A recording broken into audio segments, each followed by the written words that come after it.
अस्सलाम वालेकुम जी। मैं हूँ डॉक्टर शहर बानो, सीनियर फार्मासिस्ट, होम्योपैथिक फ़िज़िशियन। आप देख रहे हैं मेरा यूट्यूब और फेसबुक चैनल। आज आप लोगों के साथ एक और इन्फॉर्मेटिव वीडियो। और जैसा कि मैंने आपको स्टार्ट में बताया था कि मेरा इस चैनल को बनाने का मकसद ये था कि लोगों में पब्लिक अवेयरनेस दी जाए, ऐसी बातें जो पेशेंट्स को नहीं पता, ऐसी छोटी छोटी इन्फॉर्मेशंस जो आपको कहीं से सुनने को नहीं मिलती, या आपके पास इतना टाइम नहीं होता कि आप उसको पढ़ें। आपको सिर्फ ये पता होता है कि अद्वियात आपको दे दी गई हैं प्रिस्क्रिप्शन के ऊपर और आपने इस्तेमाल कैसे करनी है। आइए शुरू करते हैं आज की वीडियो। आज की वीडियो ज़्यादा लंबी नहीं है, इसको एंड तक देखिएगा। और हमेशा की तरह मेरी कोशिश है कि ये वीडियो भी बहुत इन्फॉर्मेटिव हो सबके लिए। हमारे जो लिविंग स्टाइल है, हमारा जो ईटिंग हैबिट्स हैं, उसमें जो सबसे ज़्यादा प्रॉब्लम देखने में आ रही है वो आ रही है मैदे से रिलेटेड। स्टमक की तेज़ाबियत, एच पाइलोराई, इसके अलावा स्टमक के अल्सर्स, जिस किस्म की ख़ुराक खाई जाती है और जिस तरह का लिविंग स्टाइल है हमारा, उसी तरह से मैदे के मसाइल जो हैं वो सामने आते हैं। जिसमें एक GERD है, GERD, जिसके बारे में आपने बहुत सुना होगा। तेज़ाबियत जो है वो ऊपर की तरफ आती है और खाना डाइजेस्ट नहीं होता, और इस किस्म की प्रॉब्लम्स फिर आहिस्ता आहिस्ता क्या होने लगता है कि मैदे में दर्द होने लगता है। आप डॉक्टर के पास जाते हैं तो डॉक्टर आपको कुछ अद्वियात ख़ास किस्म के लिख के देते हैं, जो कभी आपने अपने प्रिस्क्रिप्शन पे या अपनी मेडिसिन के ऊपर लिखा हुआ देखा होगा। उसकी जो स्ट्रेंथ होती है या 20 मिलीग्राम होती है या 40 मिलीग्राम होती है। ये दो स्ट्रेंथ में वो मेडिसिन आती है। और एसएमिप्राज़ोल इस सॉल्ट का नाम है। दूसरा एक सॉल्ट है डेक्सलेंसाप्राज़ोल। इसी तरह एसएमिप्राज़ोल 40 मिलीग्राम या 20 मिलीग्राम।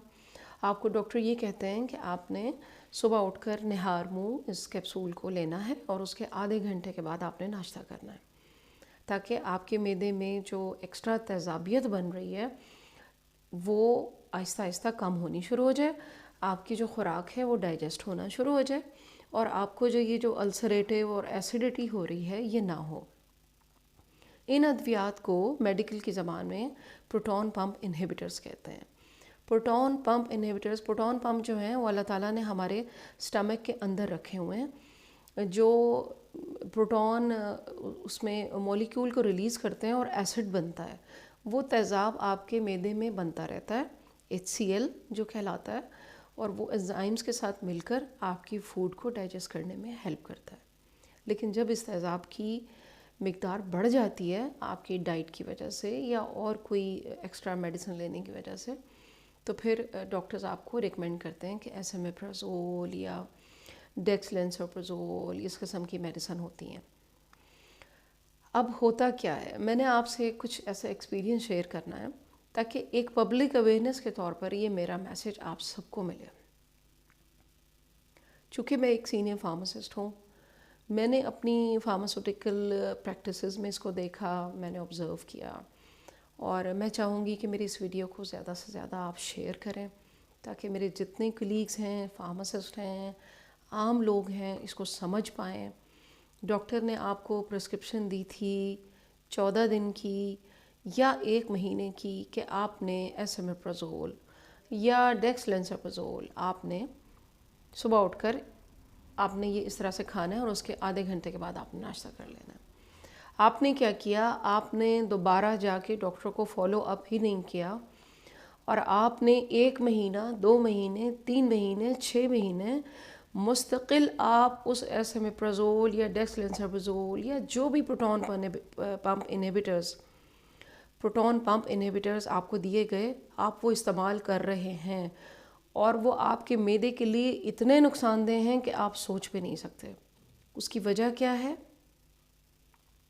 उसकी वजह ये है कि आपको डॉक्टर ने कुछ दिनों के लिए दी थी और फिर कहा था कि फॉलो अप करें और आकर हमें दिखाएं। हुआ ये कि जब आपने इन अद्वियात का इस्तेमाल ज़्यादा अरसे तक किया और डॉक्टर का फॉलो अप नहीं किया, जो कि मैंने अपने एक्सपीरियंस में ऐसे पेशेंट्स देखे जब मेरे पास आईं ख़वातीन या मेल, उन्होंने कहा कि जी हम 6 महीने से ये मेडिसिन यूज़ कर रहे हैं, लेकिन हम दोबारा से डॉक्टर के पास नहीं गए। ایک میرے پاس خاتون آئیں، وہ کہتی ہیں میں پچھلے 3 سال سے یہ کیپسول کھاتی ہوں صبح اٹھ کر نہار. آپ کو اندازہ بھی نہیں ہے کہ آپ اپنے ساتھ کتنی بڑی دشمنی کر رہے ہیں.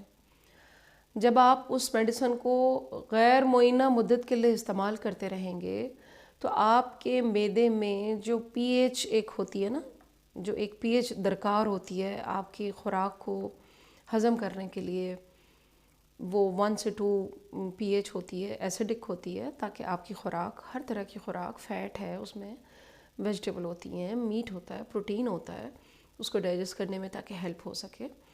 تو وہ ہوتا کیا ہے کہ آپ نے غیر معینہ مدت کے لیے جب یہ ادویات استعمال کیں تو آپ کا جو خوراک آپ کھا رہے ہیں، کیونکہ ڈائٹ تو آپ نے لینی ہے دن میں اپنی، وہ آپ کی خوراک جو ہے وہ ڈائجسٹ ہی ہونا سلو ہو جاتی ہے. فیٹ ڈائجسٹ نہیں ہوگا، پروٹین ڈائجسٹ نہیں ہوگی، اور بار بار جب آپ کی خوراک معدے کے اندر پڑی رہے گی کئی گھنٹے، تو پھر کیا ہوگا، وہ جس تکلیف کے لیے آپ نے ان ادویات کو لیا تھا وہ ملٹیپلائی ہو کر کئی گنا آپ کے سامنے آ جائیں گی. آپ کو اور زیادہ تیزابیت ہونے لگے گی کیونکہ خوراک پڑی ہوئی ہے. برین اس کو کمانڈ دے رہا ہے کہ آپ پروٹونز کو ریلیز کرو، ایسڈ بناؤ، تاکہ جو خوراک پڑی ہے اس کو ڈائجسٹ بھی کرنا ہے.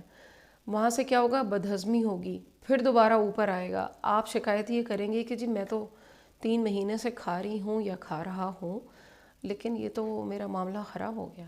وہ اس لیے ہو گیا کہ یہ ادویات اتنی نقصان دہ ہوتی ہیں جتنی مدت کے لیے ڈاکٹر آپ کو بتائے، اور ایٹ لیسٹ آپ فالو اپ کے لیے جائیں. آپ خود سے سیلف میڈیکیشن کئی مہینے. کل میرے پاس ایک پیشنٹ آئی ہیں، انہوں نے مجھے بتایا کہ مجھے شدید معدے کی تکلیف ہے، حالانکہ میں پچھلے 7-8 مہینے سے وہ ڈیکس لینساپرزول کھا رہی تھیں بجائے کسی بریک کے. مطلب انہوں نے اس کو بریک نہیں کیا، وہ ڈیلی اٹھتی ہیں، اس کو کھاتی ہیں، اور وہ مزید خراب سے خراب ہوتی چلی گئیں. لہٰذا اپنا خیال رکھا کریں. یہ چھوٹی انفارمیشن ہوتی ہیں جو بہت ضروری ہوتی ہیں. ادویات ڈاکٹر آپ کو لکھ دیتے ہیں، لیکن آپ کا اب یہ فرض بنتا ہے کہ آپ اس کے کہنے کے مطابق واپس ڈاکٹر کے پاس جائیں، فالو اپ کریں. اور میرا دوسرا میسج اپنے تمام کمیونٹی فارماسسٹ سے ہے، تمام فارمیسی والوں سے ہے کہ جب بھی آپ اس قسم کی میڈیسن پیشنٹ کو دیں، اس کا جو پیک ہوتا ہے، پیک کے اوپر خاص ہدایات لکھیں آپ کہ صرف 15 دن کے لیے، یا ایسی ہدایات لکھیں 15 دن سے زیادہ استعمال نہیں کرنی. جتنا بھی ڈاکٹر صاحب نے لکھا ہے اس کے مطابق آپ اس کو مینشن کر دیں اس کے اوپر، تاکہ ایک عام آدمی لے مین جو ہے وہ اس کو سمجھ سکے کہ یہ کوئی فائدے کی چیز نہیں ہے کہ اس کو کھاتے ہی رہنا ہے. جیسے پین کلر میں نے آپ سے کہا تھا کہ ہمارے ہاں ایک عام رواج ہے کہ جس درد کی دوائی سے آپ کو آرام آ گیا، وہ پھر درد کی دوائی آپ نے ساری زندگی اپنا حصہ بنا لی، اور پھر آپ نے کہا کہ یہ کھاتے رہو. اور اس سے کیا ہوا کہ آپ کے کڈنیز افیکٹ، آپ کا معدہ افیکٹ، آپ کا جگر متاثر. اپنی صحت کا بہت خیال رکھیں، اور دعاؤں میں یاد رکھیے گا. مزید کس ٹاپک پر آپ انفارمیشن چاہ رہے ہیں، کوئی ایسی میڈیسن، کوئی ایسی بات کہ جو آپ کو سمجھ میں نہ آ رہی ہو.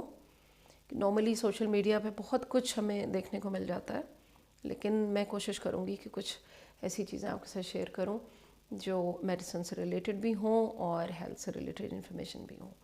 دعاؤں میں یاد رکھیے گا. اگلی ویڈیو تک اللہ حافظ.